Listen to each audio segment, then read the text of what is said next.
People in the valley used to laugh at him, not because he was cruel, not because he was strange, but because to them he looked useless. While others rushed through life like they were being chased, he moved slowly. While others argued, he listened.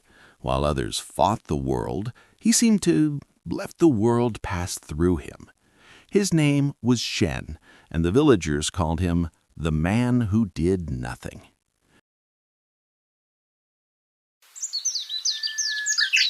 In the valley, the flood had passed.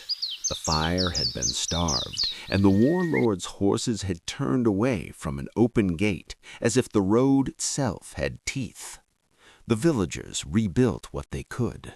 They patched roofs with reed bundles.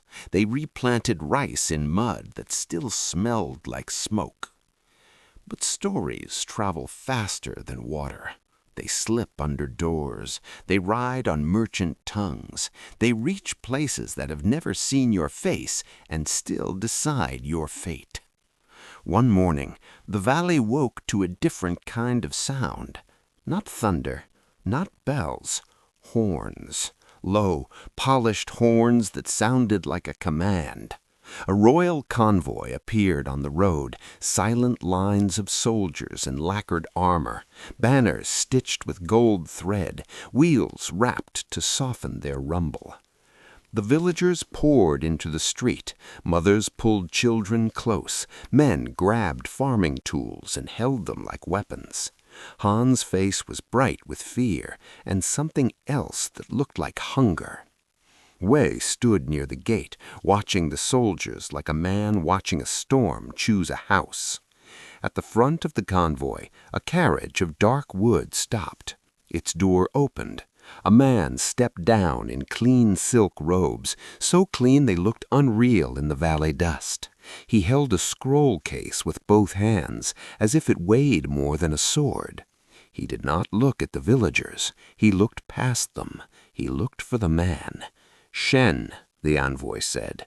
The name landed on the street like a stone dropped into a well.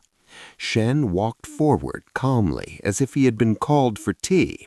He was in a simple robe. His sleeves were patched. His hands were stained from mud and ash.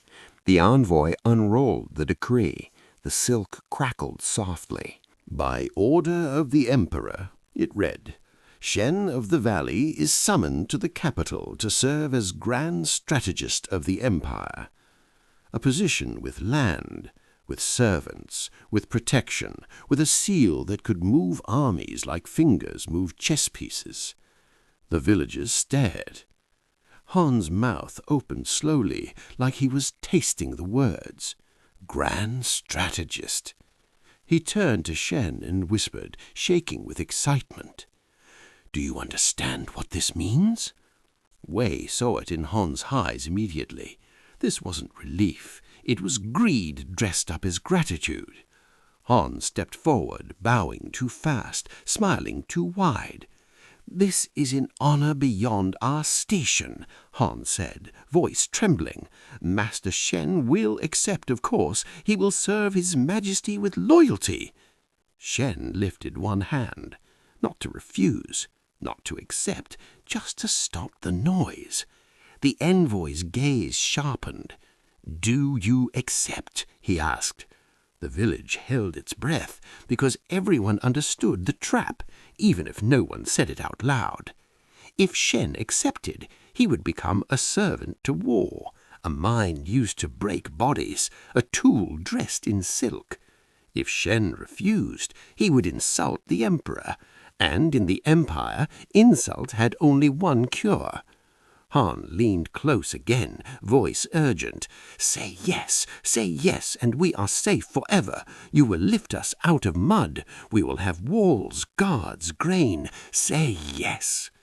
Wei watched Shen's face. There was no panic, no pride, only that calm, unreadable stillness, like a pond that refuses to show you its depth. Shen looked at the envoy and said something simple. You've come a long way. The envoy blinked, thrown off by the ordinary tone. Shen continued. You must be tired. He turned slightly and gestured towards the village. "Stay for a day. Rest. Eat. Watch Howard's work here."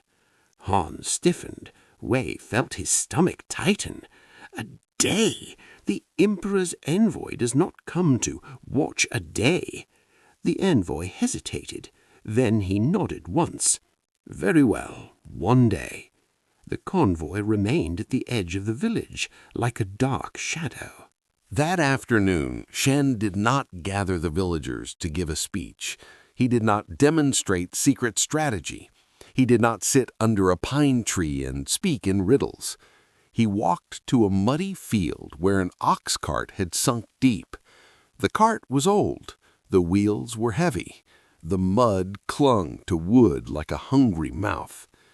Shen rolled up his sleeves. He stepped into the mud. It swallowed his ankles instantly. Squelch, squelch. It was a hungry sound, the kind of sound that makes you feel filthy just hearing it. He tied a rope around the cart, then around his own waist.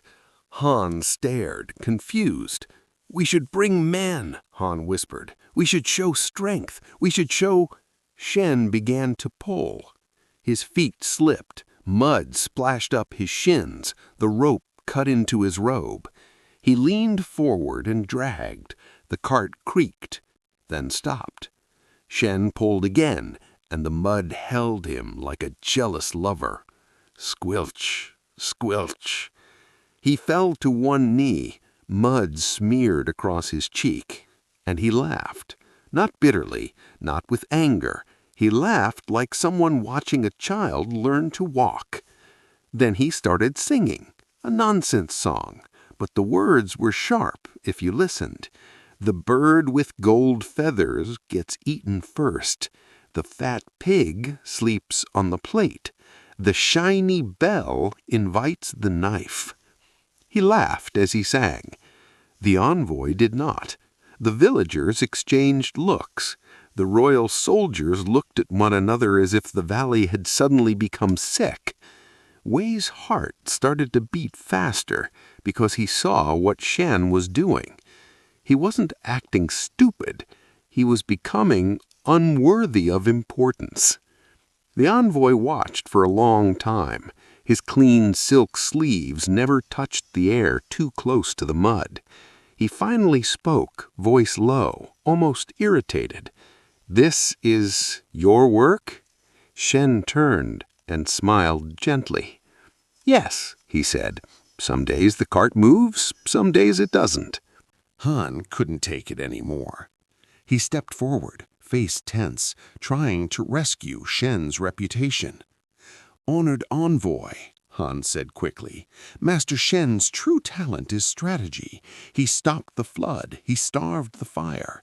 He made the bandit lord retreat." Shen didn't look at Han. He looked at the cart and said softly, as if speaking to the mud itself, "If you want to move something heavy—" He pulled again, grunting a little too loudly, exaggerating the strain like a bad actor. "You must be willing," he slipped again, almost comically, "to look foolish." The envoy's expression hardened. He watched Shen for the rest of the day, not with awe, with disappointment. He saw Shen covered in filth. He saw Shen laughing at his own failure.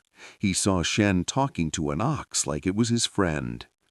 At sunset, Shen sat on the cartwheel, muddy and smiling, and offered the envoy a bowl of plain rice. The envoy did not take it. His eyes were cold. He bowed stiffly. "We will depart," he said. "No more questions, no more ceremony." He stepped back into the carriage like a man relieved to escape a smell. The convoy left at dawn. Hooves vanished into the mist. Banners disappeared down the road. The valley became quiet again. Han stared after them, face pale. Then he turned on Shen like a storm finally finding its target. "What have you done?" Han shouted. "Do you know what you threw away?" Wei felt the villagers shifting behind him. Some looked angry, some looked terrified, Some looked betrayed, because they had already spent the Emperor's gift in their minds. Han stepped closer to Shen, voice shaking. "We could have been protected. We could have risen. We could have—" Shen looked at Han for a long time. Then he asked one question, calmly, like he was asking about the weather. "Protected from what?" Han froze. Shen's gaze moved to the road. "Do you think the palace protects?" Shen said. "It consumes." Wei felt a chill move through his ribs. Shen continued, "If I become useful to the Emperor," he tapped the muddy rope still tied around the cart, "then I become something he cannot let go." Han swallowed, still fighting. "But we needed that power." Shen's voice stayed quiet. "Power is a cage that shines." The next week a messenger came. A single rider, no banners. He carried a short note, sealed. Han snatched it with shaking hands and broke the wax. He read it out loud. "The Emperor has decided the strategist is unnecessary. The Valley Man is dismissed from consideration." Han's shoulders sagged. He looked like someone who had been promised heaven and then shown an empty hand. Wei watched Shen. Shen did not smile. He simply went back to the riverbank, as if nothing had happened. That night, Wei found him. The reeds were black silhouettes. Frogs clicked softly in the mud.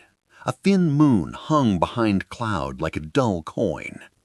Wei sat beside Shen in the damp grass. After a long silence, he asked, "You acted foolish to survive." Shen nodded once. Shen stared at the water, feeling something uncomfortable rise in his chest. "And if the Emperor sends again?" Shen dipped his fingers into the river, lifted them, let the water fall away. He said, "Then I will be useless again." Wei frowned. "But you are not useless." Shen's eyes stayed on the current. "That is the problem," he said. Then he told Wei a story. "An old carpenter once walked through the forest," Shen said. "He saw a tree so twisted and ugly no one would cut it." Wei listened. "The straight trees became beams, the beautiful trees became tables, the fragrant trees became coffins." Shen's voice lowered, almost tender. "But the useless tree?" He tapped the earth with one finger, lived long enough to shade generations. Wei understood the shape of it. The Empire did not reward worth, it harvested it. Wei whispered, "So being seen is dangerous." Shen looked at him, not as a teacher, as a man warning another man. "Being seen by the wrong eyes," Shen said, "is death." Wei sat in the cold and felt the lesson settle heavier than any stone, because he realized something terrifying. Some traps are not made of chains, they are made of offers. A promotion that turns you into a weapon, a spotlight that turns you into a target, a compliment that makes you sell your peace.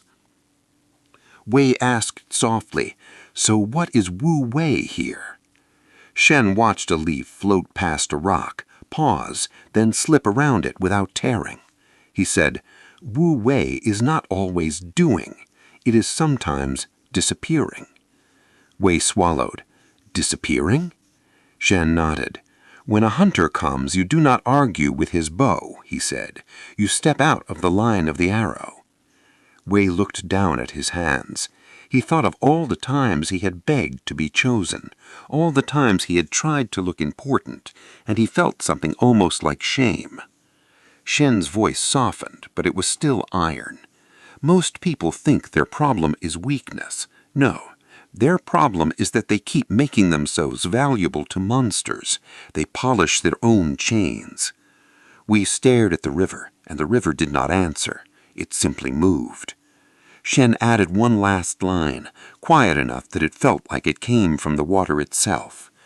"Be careful what you make yourself good for." And in the dark valley, under a dull moon, Wei finally understood the coldest lesson of peace. Sometimes the only way to stay free is to become someone the cage cannot use.